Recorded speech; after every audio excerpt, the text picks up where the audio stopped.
തങ്ങളെ കൽബിലൊന്ന് കണ്ടു നോക്ക്. അവിടുത്തെ നടത്തം എങ്ങനെയൊന്ന് ആലോചിച്ചു നോക്ക്. അവിടുത്തെ ഇരുത്തം എങ്ങനെയൊന്ന് ആലോചിച്ചു നോക്ക്. ആയിഷ ഉമ്മ റളിയല്ലാഹു അൻഹ പറയാണ്, അവിടുത്തെ ഓരോ ചുവടും കന്നഹു യഖ്ലഉ الرجل വയളഉഹാ, അവിടുന്ന് ഓരോ ചുവടും നല്ല ചടുലമായ വെപ്പുകളാണ്. അവിടുത്തെ കൈവെള്ള എങ്ങനെയൊന്ന് നോക്ക്. അതാ പ്രകാശം പൊഴിക്കുന്ന കൈവെള്ളയാണ്. അവിടുത്തെ കൺകോണുകളൊന്ന് ആലോചിച്ചു നോക്ക്. നല്ല സൗന്ദര്യമുള്ള ഇമകളാണ്, സൗന്ദര്യമുള്ള നേത്രങ്ങളാണ്. അവിടുത്തെ മാറിടം വിശാലമാണ്. അവിടുത്തെ ശരീരം മുഴുവനും രോമാവൃതമല്ല. എന്നാൽ അവിടുത്തെ മാറിടത്തിൽ നിന്ന് പൊക്കിൾ വരെ ചെറിയൊരു രോമത്തിന്റെ വരിയുണ്ട്. അവിടുന്ന് അധികം നീണ്ടവരല്ല, അധികം കുറിയവരല്ല. പക്ഷേ സദസ്സിലിരുന്നാൽ എപ്പോഴും തങ്ങളുടെ ശിരസ്സു തന്നെ ഉയർന്നത്. അവിടുന്ന് നടക്കുന്നത് കണ്ടാൽ അതാ ഒരു ഉയർച്ചയിൽ നിന്ന് ഇറങ്ങി വരുന്നത് പോലെയാണ്. അവിടുന്ന് അലക്ഷ്യമായി സംസാരിക്കാറില്ല. അവിടുത്തെ ഓരോ വാക്കും വ്യക്തമാണ്, ഒരു വാക്കും അവ്യക്തമല്ല. അവിടുത്തെ സംഭാഷണം മനോഹരമാണ്. അവിടുത്തെ വായിൽ നിന്ന് ഒരിക്കൽ പോലും മോശമുള്ള ഒരു വാക്കും വന്നിട്ടില്ല. അവിടുത്തെ സദസ്സിൽ ഒരാളും ഒരാളെയും ഗീബത്ത് പറയാറില്ല. അവിടുത്തെ സദസ്സിൽ തങ്ങളെ സംസാരിച്ചാൽ, സദസ്സിരിക്കുന്നത് കണ്ടാൽ അവരുടെ ശിരസിന്റെ മേലെ ഒരു പറവയിരിക്കുന്നു. അത് പാറിപ്പോകരുതെന്ന് ശ്രദ്ധിക്കും പോലെ സൂക്ഷ്മമായി തങ്ങളുടെ സദസ്സിലിരിക്കാറാണ്. അവിടുത്തെ മുഖകമലം നോക്കിയാലോ പ്രകാശം പൊഴിയുന്നതാണ്. അവിടുത്തെ പൽക്കോവകൾക്കിടയിൽ നിന്ന് ഒരു പ്രകാശം വരുന്നുണ്ട്. അവിടുത്തെ തുപ്പുനീരിന് സുഗന്ധമാണ്, അവിടുത്തെ വിയർപ്പിന് സുഗന്ധമാണ്. അവിടുത്തെ ശിരസിലെ മുടികളാണെങ്കിലോ അത് കൂടിപ്പിണഞ്ഞതല്ല, പാറിപ്പറന്നതല്ല. അവിടുന്ന് ഒത്ത നിലയിലുള്ള രോമങ്ങളാണ്. അവിടുത്തെ തലപ്പാവ് പ്രൗഢിയുള്ളതാണ്. ഇടയ്ക്കിടെ എണ്ണയിടാറുണ്ട്.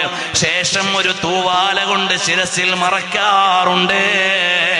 ആ സമയത്ത് നബി സല്ലല്ലാഹു അലൈഹി വസല്ലം തങ്ങൾ വരുന്നത് കണ്ടാൽ കന്ന സൗബഹു സൗബു സയ്യാത്തിൻ, ഒരെണ്ണ വ്യാപാരിയുടെ തുണിയാണോ അതെന്ന് ആലോചിച്ചു പോകും. നന്നായി തലയിൽ എണ്ണയിടും. ചിലപ്പോ നബി സല്ലല്ലാഹു അലൈഹി വസല്ലം തങ്ങൾ ജഹറാനയിൽ വെച്ച് ഇഹ്റാം ചെയ്യാൻ വേണ്ടി കുപ്പായം മുഴുവൻ അഴിച്ചു. അരത്തുണി ഉടുത്തിട്ട് മേൽമുണ്ടിടാൻ നേരം അബൂ ഹുറൈറ റളിയല്ലാഹു അൻഹു ഒന്ന് നോക്കിയപ്പോൾ വാർത്തെടുത്ത പൊന്നുപോലെ നബി സല്ലല്ലാഹു അലൈഹി വസല്ലം തങ്ങളുടെ പിരടിയൊന്ന് നോക്കിയപ്പോൾ കന്നഹു ജീദു ദുമ്യത്തിൻ, അതാ വെള്ളി കൊണ്ടുണ്ടാക്കിയ ഒരു പ്രതിമയുടേതുപോലെ, ഒരു ചുളിവുമില്ല, ഒരു മടക്കുമില്ല. എത്ര മനോഹരമായ പിരടിയാണ്, എത്ര മനോഹരമായ ശരീരമാണ്. ചിലപ്പം ഇത് വെള്ളിയാണോ എന്ന് തോന്നും, ചിലപ്പം ഇത് പൊന്നാണോ എന്ന് തോന്നും.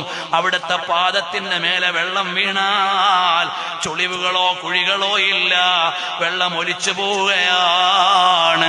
നബി സല്ലല്ലാഹു അലൈഹി വസല്ലം തങ്ങളുടെ പാദത്തിൽ അതാ വിരലുകൾ ഓരോന്നും ദൃഢമായതാണ്.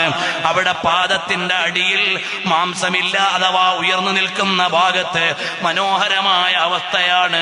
ഇങ്ങനെ തങ്ങളുടെ പെരുവിരൽ മുതൽ ശിരസ്സു വരെ ഓരോ അവയവങ്ങളെയും സ്വഹാബത്ത് എണ്ണി എഴുതി അടയാളപ്പെടുത്തി വെച്ച സൗന്ദര്യം മനസ്സിൽ വെച്ചുകൊണ്ടൊന്ന് കാണുമ്പോൾ, മദീനത്ത് ചെന്നു നിൽക്കുമ്പോൾ, ഹബീബായ സല്ലല്ലാഹു അലൈഹി വസല്ലം തങ്ങളെ കണ്ടുകൊണ്ടൊന്ന് കിടക്കുമ്പോൾ, അവിടുത്തെ സന്നിധിയിലൊന്ന് ചെല്ലുമ്പോൾ, അല്ലാഹുവേ ഒരുപാട് തവണ ഞങ്ങളുടെ നേതാവായ തങ്ങളെ പൂർണ്ണമായൊന്ന് കണ്ട് ആസ്വദിക്കാൻ തങ്ങൾക്ക് തൗഫീഖ് നൽകണം അല്ലാഹ്.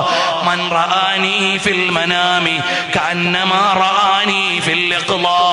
ഉണർവിൽ കണ്ട, ഉറക്കിൽ കണ്ടാൽ ഉണർവിൽ കണ്ടതുപോലെ മൻ റആനി ഫഖദ് റആനി, എന്നെ കണ്ടാൽ അത് ഞാൻ തന്നെയാണ്. ലാ യതമസ്സലു ശൈത്വാനു ബി, എന്റെ രൂപത്തിൽ പിശാച് വരുന്നതല്ല. ആ ഹബീബായ സല്ലല്ലാഹു അലൈഹി വസല്ലമ തങ്ങളെ ഒരു തവണയൊന്ന് കാണണ്ടേ മുഅ്മിനീങ്ങളെ? ഈ സാദാത്യങ്ങളുടെ സാന്നിധ്യത്തിൽ, ആലിമീങ്ങളുടെ സാന്നിധ്യത്തിൽ, മുത്തഅല്ലിമീങ്ങളുള്ള ഒരു സദസ്സിൽ, ഒരുപാട് സൽക്കർമ്മങ്ങൾ പറഞ്ഞ ഈ സദസ്സിൽ അല്ലാഹുവോട് ദുആ ചെയ്ത് നമുക്ക് വാങ്ങാനുള്ള ഒരു സമ്മാനം ഹബീബായ സല്ലല്ലാഹു അലൈഹി വസല്ലമ തങ്ങളെ ഒന്ന് കാണണം, അവിടുത്തെ കാഴ്ചയൊന്നു ലഭിക്കണം, ഒരുപാട് തവണയൊന്നു മദീനയിലെത്തണം. അല്ലാഹുവേ ഞങ്ങൾക്ക് തൗഫീഖ് നൽകണം. അല്ലാഹ് ഞങ്ങളുടെ ഖൽബ് നന്നാക്കി തരണം. അല്ലാഹ്